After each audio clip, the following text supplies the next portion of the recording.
Alors, dans cette vidéo, nous allons essayer de voir comment exploiter sous Windows, donc ici un Windows 11, une faille de type Buffer Overflow avec l'ASLR, donc la randomisation mémoire qui est activée. Pour ce faire, donc, nous allons utiliser Ability Server que voici. Donc c'est la version c'est la version 3.4.5 2.34 pardon, elle est ici.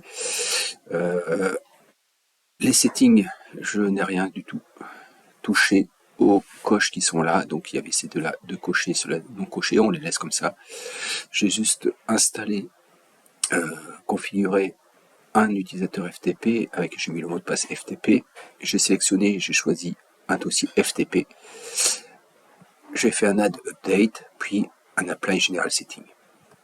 Et donc là, j'active et nous avons donc ici serveur qui est en route. C'est le service FTP qui est faillible. Nous n'allons pas utiliser le service HTTP ni email. Donc on va faire une connexion FTP. J'ai commencé ici à écrire le donc ça regarde un peu. Donc là je fais sur la même machine, bien sûr, on peut être l'attaquant qui peut être sur une autre machine. Et ici, cette partie ici qui sera donc sur la machine victime. Ici donc, c'est pour ça que je suis en 121.0.0.1 sur le port 21, puisque c'est un FTP.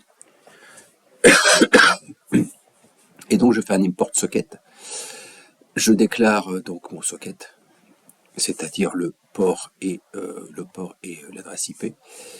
Et je suis allé donc dans la doc et aller chercher toutes les commandes FTP qui demandaient un argument.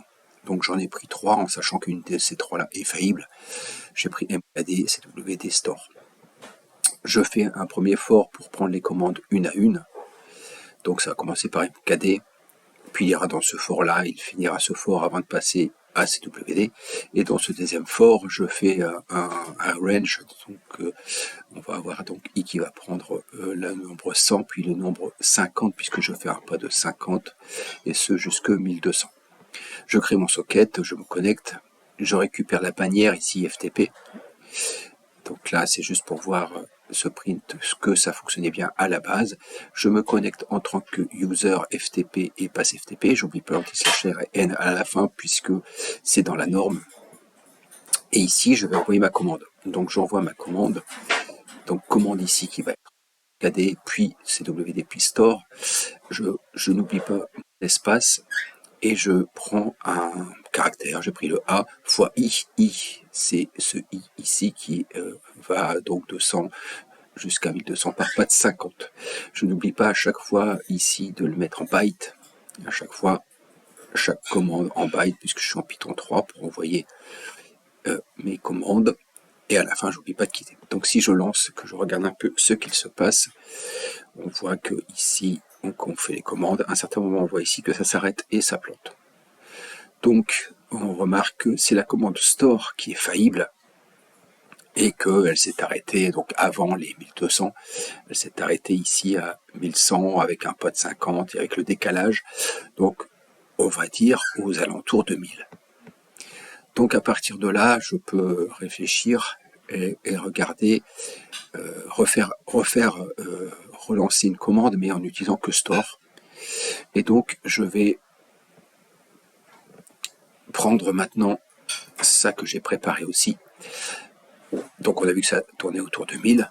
Donc je vais refaire mon test et après je passerai avec le debugger. Donc je lance mon test et j'active ici et je vais regarder ce qui se passe. Donc c'est la même chose, j'ai juste enlevé les deux forts puisque maintenant je sais que c'est Store qui est faillible. Je sais que c'est à peu près 1000, donc je vais retester pour 1000, voir un peu ce qui se passe. Donc si je lance, si bon, il s'est passé quelque chose, ça a planté. Donc c'est bien la commande store et c'est bien avec quelque chose supérieur, d'inférieur à 1000 qu'il se passe quelque chose. Je vais relancer ici et maintenant je vais voir en Immunity Debugger ce qui se passe. Donc je vais je vais attacher, je vais attacher Immutib Ability Server. Voilà. C'est. Voilà, on voit en bas que c'est running. Donc je peux maintenant. C'est ça pour voir un peu ce qui se passe. Si on regarde un peu ce qui se passe dans EIP, nous avons des 41 ici. Donc 41 c'est grand A. Nous voyons que devant ESP ici, j'ai des A. On va essayer de trouver exactement quand est-ce que ça arrive là, c'est-à-dire quand est-ce qu'on arrive à écraser EIP. Donc je vais relancer tout de suite ici. Voilà, Ability Server.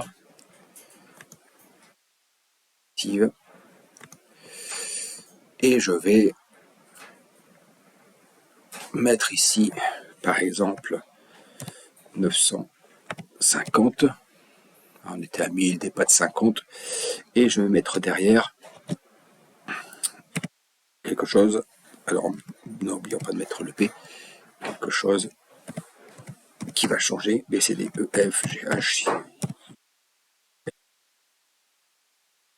Q, R, S, T, U, V, W, X, Y, Z. Je pense que j'en aurai assez. Je ferme et je vais relancer. Ça plante toujours. Ici. Et si je regarde ce que j'ai là, ici, je me retrouve avec 55, 56, 57, 58 dans UIP.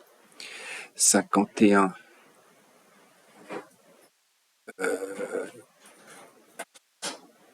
oui c'est ça, 55.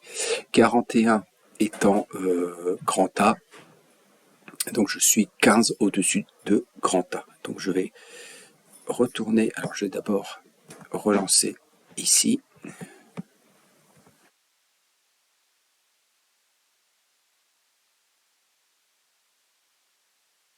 Je vais venir là, et donc j'ai dit j'ai 15, alors je vais mettre 15, je vais mettre 65. Et ici, je vais mettre beaucoup moins pour essayer de trouver, de me rapprocher.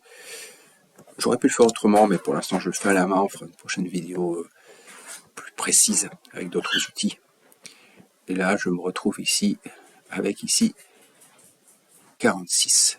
Donc 46, c'est-à-dire, donc A, c'est 41, donc A, B, C, D, E, F. Donc ici, j'ai F. Donc comme j'ai F ici, ça veut dire quoi? Simplement, donc je relance avant.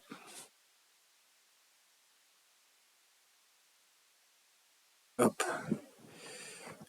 F ici, c'est-à-dire que je suis là. Pour F. Donc j'ai 1, 2, 3, 4, 5. J'ai 5 éléments. Cela, et je vais en rajouter 5 ici, je vais mettre 970. On va voir où nous en sommes. Je relance. Et là, je vais 41, 42, 43, 44. Donc j'ai grand A, grand B, grand C, grand D. Donc je suis bien. Je sais exactement maintenant le nombre d'arguments pour arriver avant EIP. Et donc, ici c'est EIP. Je vais rajouter des choses pour voir si je vois d'autres petites choses. Je vais rajouter Z. Je vais le faire mettre le petit B devant le Z pour byte. Et je vais faire ça 200 fois. Et je vais relancer et on va voir ce qui se passe. Voilà. Donc on voit que ça plante toujours et que j'ai 41, 42, 43, 44, 45, 44, pardon. Et on voit des Z ici. Les Z sont là. Les Z que j'ai mis se trouvent ici. ESP pointe sur ce Z. Et ESP, c'est cette adresse qui finit par 78, c'est cette adresse qui est là. Donc ça, ce sont les Z. On va regarder un peu ce que j'ai au-dessus. Et on remarque que le ABCD est ici. Donc ce qui écrase EIP. Et que ce premier Z se trouve ici. C'est-à-dire qu'au-dessus, entre ABCD et le premier Z qui est pointé par ESP, je trouve 16Z. Donc je vais essayer de modifier un peu. Voilà. Et je relance.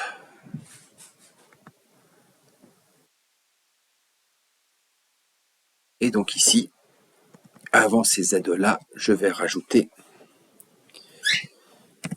des NOP, donc x86, 90.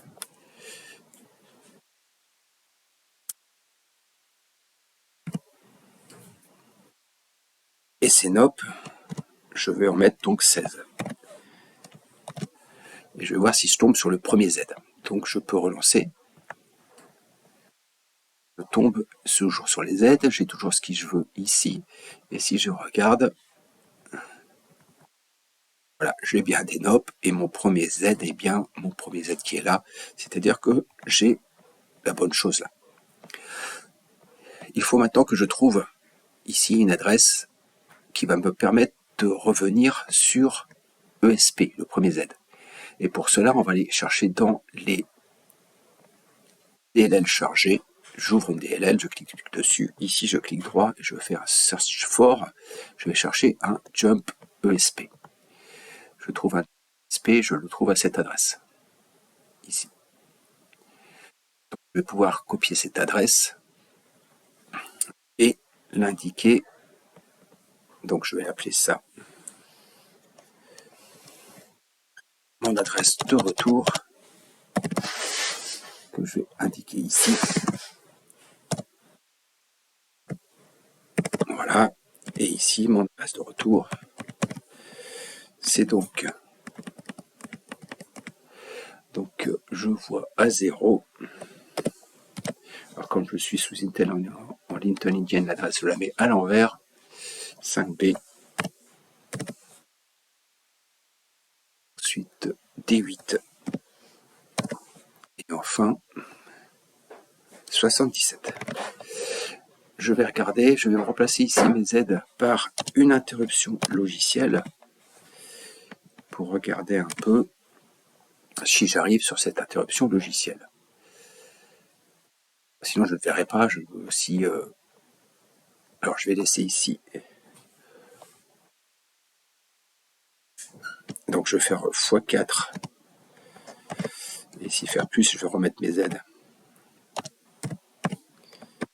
Alors, voilà.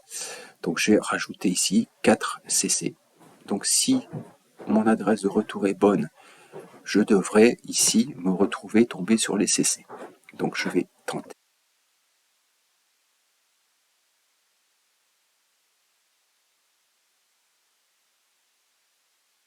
J'active, voilà. Je viens ici et je lance. Et si je vois ici, je tombe bien sur les CC. Donc mon adresse de retour est bonne. Ça veut dire que ça ici, je suis sûr de ce que j'ai écrit. Je n'ai plus qu'à remplacer, alors retirer maintenant mes CC et remplacer mes Z par un shellcode qui, ici pour l'exemple, va ouvrir une calculatrice. Alors pourquoi j'ai de faire un jump ESP, puisque comme la SLR est activée, les adresses, si je pourrais trouver mon shellcode, mes Z, je les trouve en mémoire. Si je regarde mes Z, ils sont là, ils sont ici, je les ai en mémoire. Donc si je remplaçais mes Z par mon shellcode, je pourrais prendre une adresse mémoire ici, et dans EIP ici, mettre cette adresse. Et donc cette adresse ici, et donc je retomberai là. Mais comme la SLR est activée, en relançant le logiciel, les adresses ne seront plus les mêmes, elles sont aléatoires, donc ça ne marcherait pas. Donc je m'arrange pour ne pas mettre l'adresse en dur dans la pile, mais je vais utiliser l'adresse ici de la Jump ESP dans une DLL qui, elle, n'est pas compilée avec la SLR. C'est pour ça que ça fonctionne. Je vais aller chercher un shellcode, donc je vais déjà préparer ici le code. Donc si on regarde, c'est exactement le même programme. À part que je suis allé chercher sur le net un shellcode, j'ai cherché donc Windows 11 shellcode calculatrice. J'ai copié-collé le shellcode que j'ai déposé ici. J'ai pas oublié de mettre DB devant partout. Et ensuite, mon adresse est la même, elle est ici. Voilà, vérifier, mais c'est exactement la même, c'est celle que j'ai écrit, et j'ai juste remplacé mes Z par SC. Du coup, je peux tenter maintenant de refaire avec mon shellcode. Et on va voir ce qui se passe, si ça fonctionne. On va essayer de lancer ça. Voilà, j'active.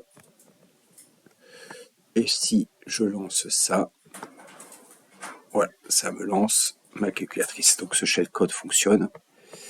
Et donc si ce shellcode fonctionne, on peut mettre n'importe quel shellcode comme ouvrir un bind TCP sur le Windows et se connecter à distance avec Netcat par exemple sur un port qui est défini par le P et avoir à distance un shell Windows. Voilà pour cette vidéo.